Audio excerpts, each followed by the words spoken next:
né? É a parte que eu falo, é a parte grossa da faxina, né? É a parte que todo mundo vê, é aquela faxina grossa.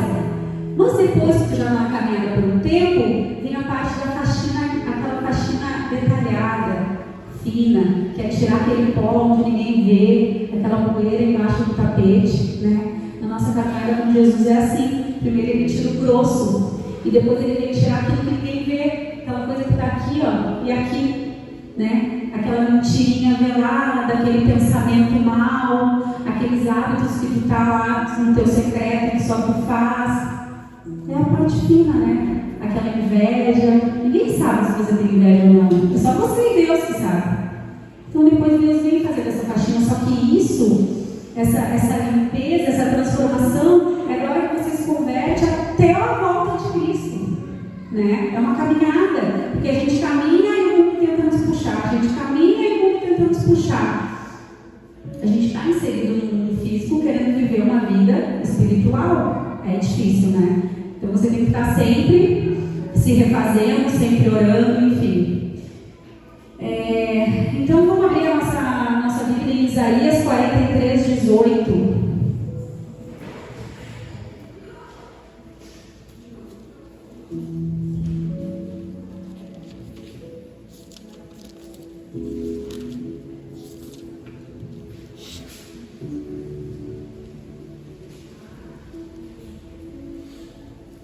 Amém? Isaías 43, 18, 19, diz assim. Oi? Isaías 43, versículo 18 e 19. Diz assim: não vos lembreis das coisas passadas, nem considereis as antigas. Vede, eu faço uma coisa nova, que está saindo à luz, não a percebeis? Porém, um caminho no deserto e rios no ermo. Isaías foi um profeta chamado profeta messiânico, né? Que foi o profeta que mais falou de Jesus, da vinda de Jesus, da vinda do Messias. E aqui ele está falando sobre, essa passagem ela está falando sobre um novo caminho, sobre algo que vai acontecer. Só que antes, ali no versículo 16 e 17, fala assim: assim diz o Senhor, o que preparou no mar o caminho e nas águas impetuosas uma vereda, o que fez sair o carro e o cavalo, e o exército e a força, eles juntamente se deitarão e nunca se levantarão, estão extintos, como um pavio se apagaram. Aqui no 16 e 17, Isaías está falando do êxodo, de quando Deus abriu o mar para os escravos herdarem a terra prometida. O pessoal passarem para a terra prometida, atingirem a terra prometida. Lá Deus abriu o mar e eles chegaram à terra prometida. Aqui no 18 Deus está falando assim, ó, aquilo lá já passou. Você já passou para a terra prometida.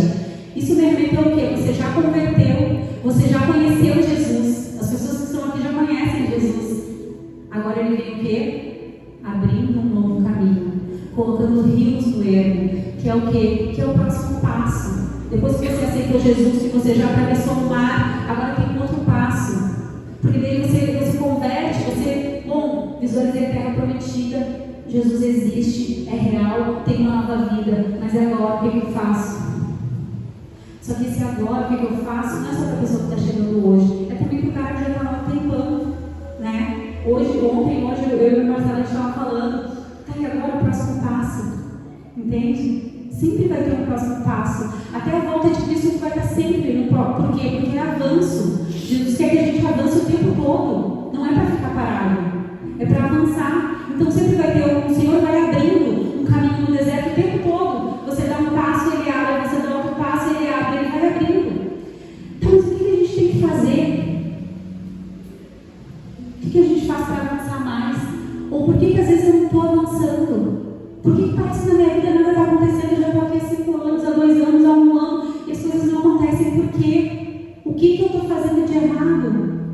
Por que o caminho não está? Por que parece que está só deserto, sem caminho? Sabe, deserto não tem um caminho, né? É só areia. Onde você olha areia, não existe uma estrada. O Senhor bota essa estrada. Mas parece que no meio só está o deserto, não está a estrada. Porque existem algumas coisas que a gente tem que fazer. Existem algumas coisas que o Senhor espera que nós façamos.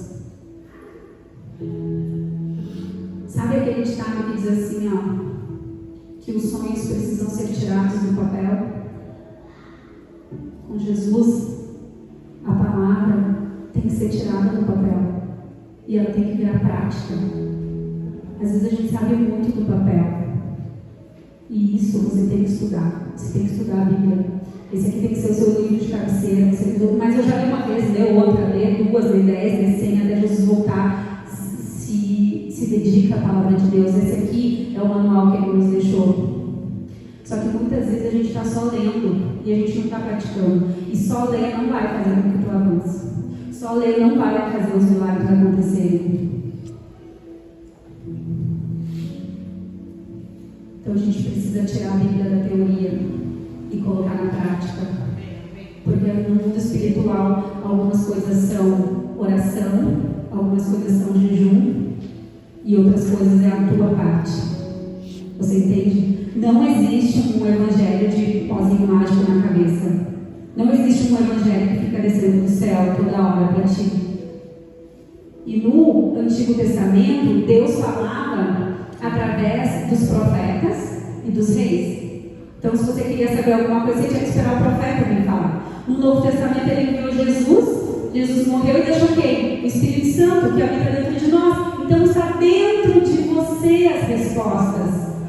Então, não adianta você ficar toda hora esperando o profeta vir falar, o pastor vir falar. Pode falar? Pode. Mas tu tem que te responsabilizar de ouvir a voz do Senhor, de ouvir a voz do Espírito Santo que habita dentro de ti. E muitas vezes a gente, ou pelo relaxamento de não orar, não jejuar, não ler a palavra, a gente não vai ouvir. Ou porque é preguiça, porque está esperando o profeta, porque quer que caia do céu, mas está dentro de ti. Só que o Espírito Santo não habita em lugares sujos. Ele não habita em lugar meia boca. Ele não habita em lugares que está só a metade. Não, essa metade aqui é do Espírito Santo e essa metade aqui eu estou vendo. Não, então ele não está. Ele habita em lugares limpos, que estão 100% para Ele. Então, o Espírito Santo, Deus, Ele conta com a tua parte. E eu vou te provar aqui na Bíblia.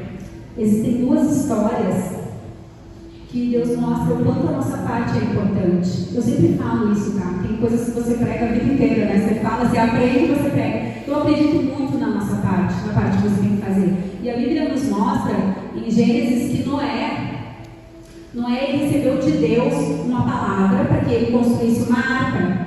E Deus deu a medida, Deus deu o material, deu todas as instruções. Mas quem construiu? Noé. A parte dele. Compreende? Porque você tem que fazer a sua parte. O Senhor te dá o plano, te dá as medidas, mas você tem que fazer a sua parte. E Moisés também. Êxodo, quando Deus fala pela primeira vez sobre a palavra mesa, está no livro da Heptágoras. Quando Jesus fala pela primeira vez a palavra mesa, quando Deus fala a palavra mesa para Moisés, Ele pede para Moisés construir uma mesa. E Ele dá as medidas, a madeira, os detalhes, aonde ia ser segurada a mesa, aonde ia ficar os pães da preposição, cada detalhe. Mas quem construiu a mesa? Foi Moisés. Você está entendendo? Para você evoluir, para você viver os sonhos que o Senhor tem para ti, tu vai ter que fazer a tua parte. Primeiro, limpar a casa do Senhor, a habitação do Senhor. Primeiro limpa, para que você possa ouvir essas instruções. Aí depois que você ouvir essas instruções, você vai lá e faça a sua parte. E existem algumas coisas que deixam a nossa casa suja. Você tem o livre-arbítrio, né? Então assim, você ouviu, o Senhor te manda, está na tua responsabilidade fazer ou não. Você tem o livre-arbítrio. Ele não vai, não, mas é culpa de Deus. Tá, mas tu precisa decidir se tu quer ou não viver isso. Você precisa decidir se você quer ou não viver os caminhos do Senhor. Quando o Senhor nos mandou para cá, a gente tinha a opção de não vir. É longe. A gente tem Deus filha pequena. Tudo aquilo que vocês já sabem. A gente tem que viver a vida. viver os sonhos de Deus, né? Então eu pergunto para vocês estão posicionados exatamente como a palavra pede? O manual aqui, o Senhor deu um plano para vocês. Tem um plano para cada um. Vocês estão lendo o manual para executar o que o Senhor pediu para cada um? Então aqui eu quero falar de 5 pontos que falaram comigo primeiro, coisas que Deus me fala que é importante para que a gente possa evoluir. E eu falo, são coisas óbvias às vezes. Talvez vocês já façam, talvez já saibam, mas assim, o óbvio precisa ser dito, né? A gente tem percebido isso em igrejas lotadas de pessoas, igrejas que não tem mais espaço para colocar. Lá em Canoas aconteceu que um pastor colocou uma igreja, rapidamente a igreja encheu e ele foi para um lugar maior, igrejas abarrotadas de pessoas que não vivem o óbvio, de pastores que não falam o óbvio. Igrejas que animam pessoas para passarem a semana rindo. E não é sobre isso. E às vezes o básico, o que vai fazer você caminhar, Deus abrir o caminho, às vezes o básico não está sendo dito. E a gente está pegando no pouco, coisas que a gente já poderia ter avançado, né? E que muitas vezes estão travando. Então são 5 pontos. O primeiro que eu quero falar é sobre humildade. Porque Jesus era humildade. Em Mateus 5 diz assim: bem-aventurados os humildes, pois receberão a terra por herança. Então o que significa humildade? Humildade significa modesto, comedido, moderado, recatado, simples, despretensioso, sóbrio, sério, submisso, obediente, passivo, respeitoso, sensível, sábio, sem vaidade. Vê se não descreveu Jesus aqui. A humildade. E é muito difícil a gente ser humilde. Às vezes a gente acha que só porque a gente é educado, a gente é legal, a gente acha que é humilde, né? Imagina, eu sou um amor, eu falo com todo mundo, eu abraço todo mundo, olha que querida. Mas na hora que eu me encontraria, lá dentro eu falo assim, ai, jura que sabe. Ou fica tirando a pessoa, né? Ou fica falando, não, fulano, não é, eu tenho certeza. Não, mas é. E a pessoa, independente da pessoa, se a pessoa está com razão ou não, o humilde ele faz o quê? Bom, já falei o que eu acho, já falei o que eu penso, o que o humilde faz? Tá bom, não vou me meter em contenda. Uma pessoa sábia, uma pessoa séria, sóbria, despretensioso. Se você não quer ouvir, eu não tenho pretensão de te enfiar goela abaixo. E nos falta, né? Porque é o contrário, quando a gente quer que a pessoa aceite, a gente quer que a pessoa faça, a gente quer que a pessoa ouça até o fim, a gente quer que a pessoa aceite a tua opinião. Se não aceita, você vai falar, pô, pra que pediu? Né? E eu adoro e sempre falo daquela passagem onde Jesus fala com o jovem rico, né? O jovem rico fala, o que mais eu devo fazer, mestre? Eu já honro meu pai, eu já faço isso, respeito os 10 mandamentos, não sei o quê. E Jesus fala assim, então agora dá tudo que tem aos pobres, vem e me segue. E aí o jovem rico diz, não, né? Não posso, e vai, e segue. E Jesus faz o quê? Se ele não fosse humilde, ele faria o quê? Peraí, meu filho, eu posso resolver a tua vida, inclusive eu posso até tirar essa fortuna que tu tem agora. Tá pensando o quê? Né? Não, ele faz o quê? Ele abaixa a cabeça, se entristece e tudo bem. Jesus não enfiava a goela abaixo em nada, em ninguém. E por que às vezes a gente quer enfiar? Quer enfiar nossas ideias, quer enfiar o Evangelho, quando o Evangelho, na verdade, o Senhor fala para nós oferecermos Jesus, apresentarmos Jesus, não enfiar Jesus goela abaixo, né? Mas por quê? Porque a gente não tem humildade, a gente é orgulhoso, a gente sabe, né? Então qual que é o oposto de humildade? Qual que é o oposto do humilde? É a altivez, a arrogância, a presunção. A presunção ela é cotidiana.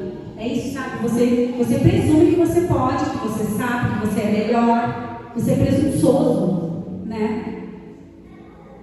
A vaidade, a soberba, o convencimento, a imodéstia, a petulância, a importância, o ego, o narcisismo. Olha quantos itens. Eu não sei vocês, mas eu tenho poucos da humildade e muitos do oposto. A Bíblia fala na palavra humildade mais de 70 vezes. Sabe por que eu estou falando isso? Porque às vezes essa coisinha, esse detalhezinho, essa falsa modéstia que tem dentro de nós pode estar te atrapalhando. Jesus não vai habitar. Ai, bem capaz, Clarice, imagina só uma coisinha. Não vai. É uma coisinha, sabe? Satanás, ele é sutil. É nessa coisinha que ele vai entrar e fazer um rombo. Um rombo. Entende? Em em Filipenses 2:3 diz assim: nada façam por ambição egoísta ou por vaidade, mas humildemente considerem os outros superior a você mesmo. Sabe? Tipo assim, ó, eu sou a chefe do fulano, mas ele é mais importante que eu aqui nessa empresa. Minha vizinha é menos intelectualizada do que eu, tem menos escolaridade do que eu, é mais humilde do que eu. O que eu vou fazer? Vou botar ela como mais importante. Ela é mais importante, entende? E não é sobre isso, né? Não é assim que a gente age. Se a gente tem alguma coisa melhor, se a gente tem um carro melhor, se a gente tem uma escolaridade melhor, a gente já se sente superior. Às vezes não vai nem pensar em cima de ninguém, mas tá aqui e tá aqui, ó. E ele tá vendo. É esse o problema. É o que eu falei, às vezes é simpática, abraça todo mundo, querida, nunca vai ser grossa com ninguém, mas está aqui e aqui, ó. Você olhar para aquela pessoa e falar assim: ai, coitada. Eu tenho um amigo que fica feliz quando a gente pensa assim: fulano não sabe isso.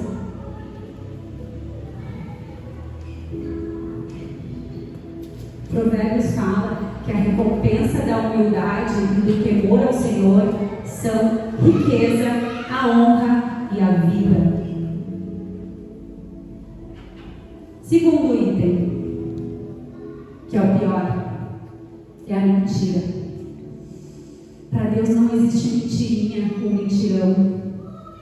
E nisso a gente se perde. Para Deus não existe uma mentirinha ou um mentirão. Mentira é mentira. Não existe uma classificação na Bíblia de mentira. Não importa se você está mentindo para uma criança, se você está mentindo que você chegou no trabalho atrasado porque o ônibus furou um pneu, quando na verdade você não montou o relógio para despertar, ou você dormiu mais. É mentira. Assim como alguém mente na frente de um juiz, tanto faz. Mentira é mentira. Mas Satanás quer que você negocie. Aí você imagina o crente, filho daquele que é santo, puro e perfeito, aplicando uma mentirinha. Não existe. O Espírito Santo não habita em mentirosos. A mentira é de Satanás. A mentira é das trevas. Não, mas que religiosa, mas que mulher exagerada. Não, Satanás está rindo da nossa cara, porque hoje tem crente que mente. E é mentirinha. A pessoa te liga e fala: nem já está aqui em casa, fulano. E você não quer. Aí, ao invés de você dizer: olha, hoje eu não estou a fim de sair. Imagina se eu vou me dispor com a minha amiga. Você fala o quê? Ah, eu já tenho compromisso. É mentira. É do demônio. Isso é uma mentira, não é? Estou ficando louca? Você está entendendo? É aí Satanás entra e fala: vamos lá, mentirada. Vamos lá ficar em casa vendo Netflix. Depois que tu falou para tua amiga que tu tinha um compromisso. Tá entendendo? A gente ri, né? Seria cômico se não fosse trágico. E aí Satanás está deitando e rolando. Porque não é Satanás que está dizendo que essa mentira é válida ou não. É a própria Bíblia que não classifica mentira. Você fala que mentira é mentira. E eu tenho uma coisa pior para falar para vocês. Salmo 101:7 diz assim: quem pratica a fraude não habita no meu santuário. O mentiroso não permanecerá na minha presença. Olha aí, eu falo e provo. Não permanecerá na presença. Ou seja, o Senhor não está dentro de quem mente. É a Bíblia que está falando. E eu tenho uma coisa pior para falar.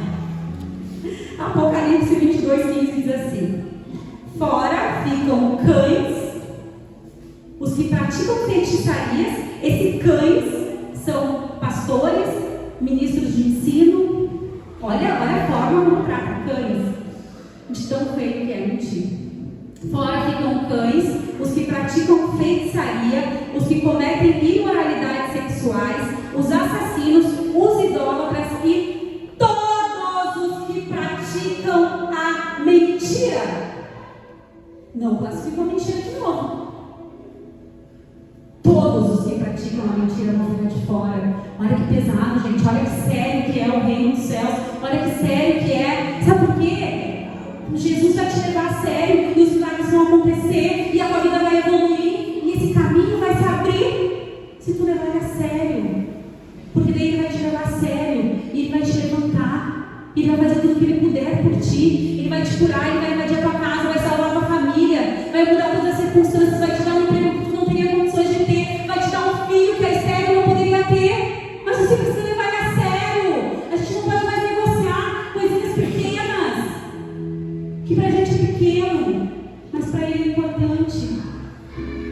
Sabe de uma coisa? Aquele que é pedido também que pra ti é pequeno, pra ele é importante. Você tá entendendo? Tudo pra ele é importante. É importante a mentirinha, é importante que você não minta.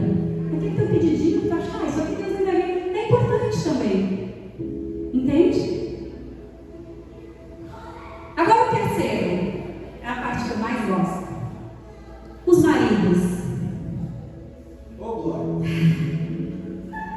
Vieram no dia certo. A Bíblia fala em Efésios 5:25: maridos, ame cada um a sua mulher, assim como Cristo amou a igreja e entregou-se por ela. O homem é o provedor da casa, mas ser provedor não é oferecer apenas casa, comida e dinheiro. Não. É cuidar da integridade física, emocional, espiritual da casa. O homem de oração, fiel à família, carinhoso, bondoso, manso, sem deixar de ser um leão feroz que zela por tudo isso.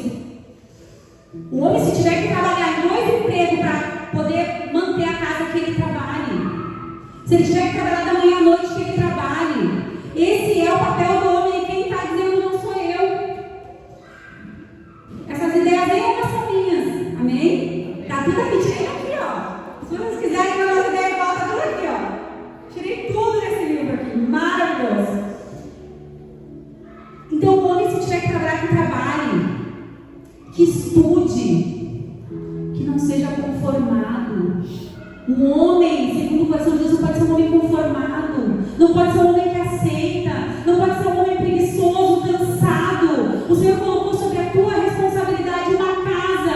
Dentro dessa casa tem uma mulher, filhos, quem sabe uma mãe, uma sogra. É tua responsabilidade. Desculpa, mas é de vocês. Foi ele que decidiu.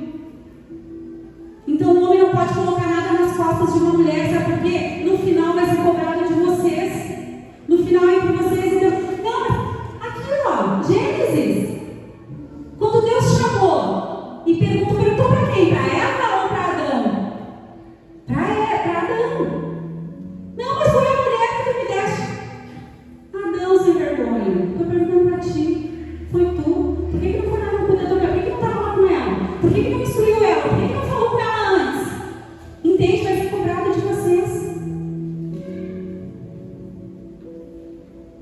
Que seja um homem cuidadoso, que trabalhe, que ofereça a comida, que ofereça a proteção, o zelo pelo lar, mas que também ofereça a sua companhia, o seu carinho, porque também tem muitos homens que saem para trabalhar e só trabalham, sustentam a casa, sustentam bem, mas não dá atenção para a mulher, não dá atenção para os filhos. Filho órfão de pai presente, já ouviram falar nisso? É aquele pai que não faz um tema para a criança, que chega no final de semana, não dá uma volta de bicicleta. Teu filho vai te cobrar, o teu filho precisa disso. É o desenvolvimento daqui, ó, da mente e do coração. Uma mente e um coração são, uma criança precisa do pai e da mãe. Então, assim, além de tudo, vocês têm que fazer isso, tem que. Não é só um banco, não é só uma financeira, não é só a empresa de zeladoria da rua. Não! Vocês, além de tudo, têm que cuidar. Tem que zelar pelo cuidado dos filhos. O pai é uma referência.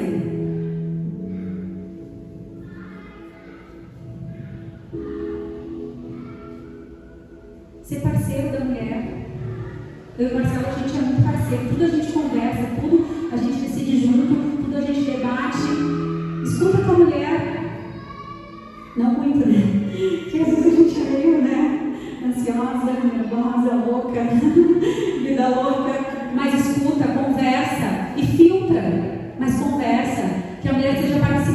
afetiva. Às vezes o Marcelo pede minha opinião, não faz nada do que eu falei, mas pediu. Eu não sou uma geladeira em casa, que fico lá de bonita, só servindo comida. Entende? Então fala com a tua mulher. Mesmo que tu não vá, pergunta a opinião dela. E Deus também fala com a mulher. Então muitas coisas que o Marcelo veio pedir minha opinião e eu falei, ele fez e deu tudo certo. E às vezes não deu nada certo. E tudo bem, a gente é uma família. Número 4, as mulheres. Fala. Não tem muito o que falar, não. Efésios 5, 22. Não, as mulheres dá culto, né, beleza? As mulheres tem pano pra manga. Mas vou falar rapidinho aqui, Efésios 5, 22. Mesmo se as que não são casadas, ou se algum, não, os homens aqui todos estão casados, mas mesmo as não casadas, quando você escuta uma pregação, um conselho para mulheres casadas, abre o teu ouvido e já aprende antes. É mais fácil. Depois, quando casar, já está pronta, né? Então, para as mulheres, Efésios 5, 22 diz assim: as mulheres obedeçam seus maridos como ao Senhor, pois assim como Cristo é o cabeça da igreja, também o marido é para a mulher. Obedeçam seus maridos como ao Senhor. Quem aqui tem coragem de ir contra Deus? Qual mulher tem coragem de ir contra Deus, né? E por que a gente vai contra os maridos? Aqui está dizendo que é para a gente obedecer como a gente obedece a Cristo. E tem mulheres que não só são desobedientes, mandonas, que querem colocar as calças do marido, como também tem mulheres que maltratam os maridos. Gente, por incrível que pareça, não, eu não maltrato, imagina, maltrata sim. Maltrata sim quando você dá louca dentro de casa, quando você fica gritando com seu marido dentro de casa, quando, mas ele não tem razão. Não importa. A mulher sábia, debate depois. Deus está falando, Senhor. Vamos voltar. Isso daqui está bom para manga, gente. Então, tem mulheres que maltratam o marido, Gurias, de verdade. Não maltrate o teu marido. Ouve. Quando ele estiver estressado, acalma ele. O que uma pessoa que ama faz? O amor é paciente, o amor é bondoso, o amor é benigno. Cuida dele, cuida do homem que Deus te deu. Não seja a bruxa vestida de santa. Sabe, o homem chega em casa estressado. Não tem nem café para ele tomar. O homem está com fome, não tem uma comida para comer, gente. Daí como é que o cara vai ser o mantenedor da casa? Como é que o cara vai trabalhar que nem um louco? Se ele chega em casa, não vai fazer uma comida para ele. O cara não tem uma roupa para vestir. Vou contar uma coisa para vocês. A gente tem que falar a verdade, né? Não sou uma mentirosa nem hipócrita, mas assim, eu odeio passar camisa. Eu odeio. E quando a gente casou, eu já sabia, tá? Como ele morava sozinho já há 10 anos, né, Mar? 10 anos.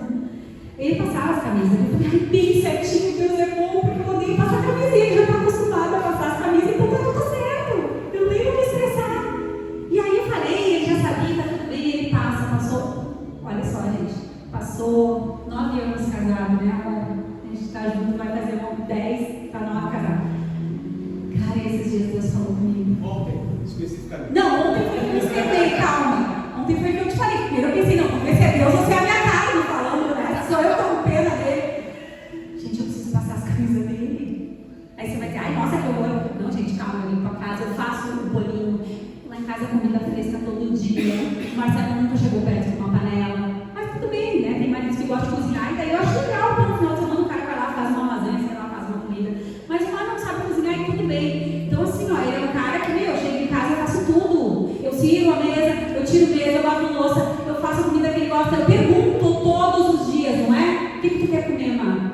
Aí tem dias que ele pede alguma coisa, aí tem dias que ele fala, não, faça o que quiser. Só que eu não passava nas camisas, era um problema meu. E aí Deus falou comigo, falei, caramba, eu preciso passar as camisas desse homem, gente. Mas eu esperei uns 3 dias, assim, pra ver se era Deus mesmo falando que era. Aí ontem eu falei pra ele, eu falei, eu vou começar a passar as tuas camisas, tá? E tá, tudo bem. Mas tu entende? É o meu bebê. Como é que o homem viaja uma semana? Tudo bem que todo o resto ele tem, mas falta a camisa. Eu tenho que passar. E são coisas pequenas, sabe? Só quero te falar isso porque eu sei que todo mundo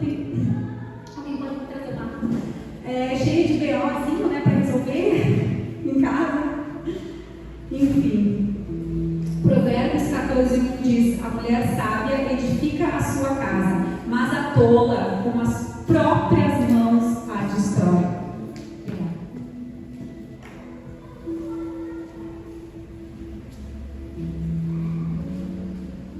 A tola com as próprias mãos a destrói. Que forte, né? Porque é isso, a gente mesmo, com as nossas próprias mãos, a louca. Aí quando o marido chega em casa, eu já falei isso no grupo de mulheres, mas a mulher, ela tem um poder, quando o marido chega em casa estressado, cansado, ouça, jovem, você irá se casar. O marido chega em casa cansado, estressado, em vez de a mulher acalmar, o que ela faz? Ela enlouquece mais ainda. Ai, já chegou estressado, cansado. Não, se o marido está cansado, estressado, qual é o teu papel? É acalmar. A mulher sábia edifica o lar.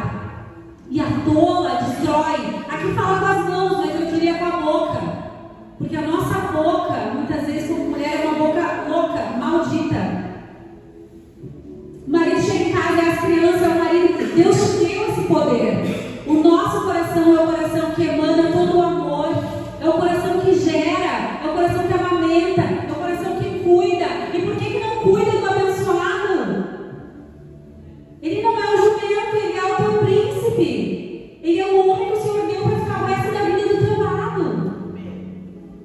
Cuida dele, foi o Senhor que deu. Olha como é importante o homem para Deus. Ele fala que é para o homem amar a igreja, para o homem amar a esposa como ele ama a igreja. É para a mulher obedecer o marido como ela obedece ao Senhor. O casamento é a coisa mais importante que existe depois de Jesus. Satanás está acabando com as famílias. E esse mal está entrando pelas nossas vidas. Porque o homem, ele continua sendo homem, ele continua trabalhando, ele continua sustentando. Tem um ou outro por aí, às vezes, né, mas a mulher está se perdendo. A gente falou isso também aquele dia. A mulher está se perdendo com essa história do empoderamento feminino, né? Só que o empoderamento feminino do mundo é completamente oposto da Bíblia. Na Bíblia tinha mulheres poderosas, tinha, a gente já falou sobre isso. Mas não é esse tipo de poder aí que sai para trabalhar e quer ganhar mais que o marido e quer mostrar o corpo e quer ser a... Não é sobre isso. Só que através disso está destruindo as famílias. Porque a mulher está vestindo as calças do homem. E isso é do demônio. Isso é do capeta. A mulher tem que estar no seu lugar e o marido no dele.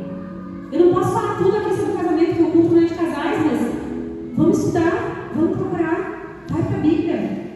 Edifica a tua casa na rocha.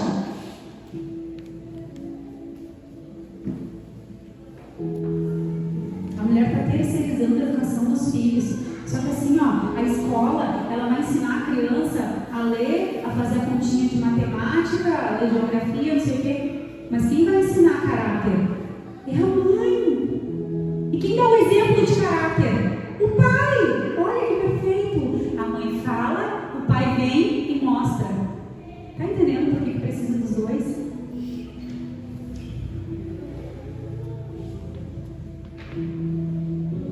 E por fim, não menos importante, vou falar rapidinho, os frutos do Espírito. Que na verdade a Bíblia fala o fruto do Espírito. O que o Espírito precisa frutificar?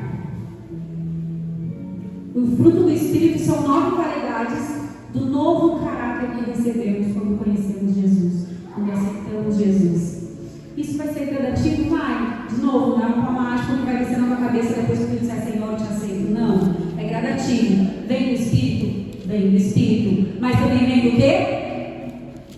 Da nossa vontade, do nosso braço, do nosso cima do colo, do nosso tipo assim, ó, vou mudar, vou fazer. Amém? Porque tudo tem parte espiritual e tem parte racional. Tem a parte que você decide. Os frutos do Espírito são amor, alegria, paz. Isso é o que você tem que frutificar depois que você conhecer. Você está ligado à videira. Amém? Então é isso que vem do Senhor e é o que tem que sair de ti. Amor, alegria, paz, longanimidade, benignidade, bondade, fidelidade, mansidão e domínio próprio. Eu tenho isso anotado anotado na minha primeira Bíblia, eu tenho isso anotado nessa Bíblia, eu tenho isso anotado no meu braço. Sabe por quê? A Bíblia diz que é o que tu tem que frutificar, é o que tem que sair de ti. Como é que vai sair alguma coisa de mim que eu nem sei? Está entendendo o que a gente tem que estudar a Bíblia? Como é que vai sair alguma coisa de ti se tu nem sabe o que é que tu tem que entregar? Está desorientado? Estuda a palavra, estuda a Bíblia.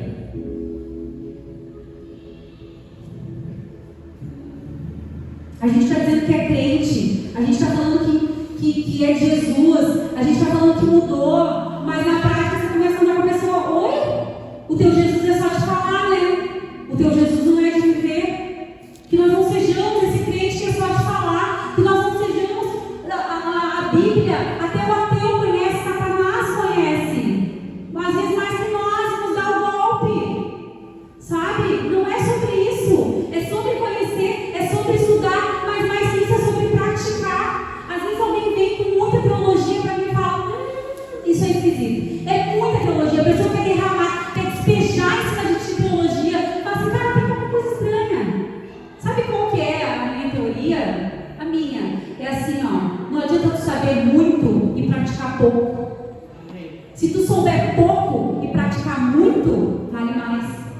Pega esse pouco que tu sabe e pratica, mas estuda, vai atrás, compra uma Bíblia de estudo. A Bíblia de estudo mudou minha vida. Ah, é caro, é 2 pizzas menos. Muda a tua vida, porque às vezes realmente é difícil, às vezes você vai ler e não vai entender, mas uma boa Bíblia de estudo, tu consegue esclarecimento e revelação. Conforme você ora e jejua, Deus também vai te revelar. Revelação é aquilo que não está escrito ali no estudo, mas Deus coloca no teu coração e na tua cabeça. Amém? Então, para concluir, Salmos 25:12 diz assim: ao homem que teme ao Senhor, Ele instruirá no caminho que deve seguir. Ao que teme o Senhor, isso resume tudo que eu falei até agora, que ao que teme ao Senhor, Ele vai instruir. Então, se você lê, se você estuda, se você tem temor, Ele vai te instruir. Ele vai te instruir. Está aqui, ó. Mas você não pode só ler. Você tem que ler com temor, com respeito, com reverência.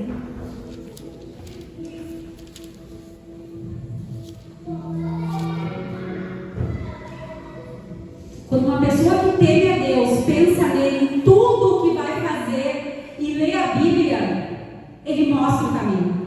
Não tem como não mostrar.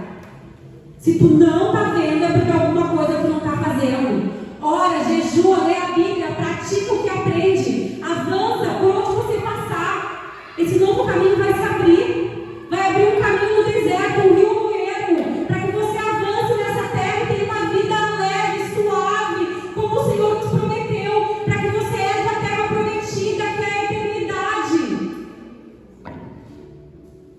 A Bíblia fala em João: sem mim nada podeis fazer, sem mim nada podeis fazer. Então procura o Senhor, busca o Senhor, em nome de Jesus. Vamos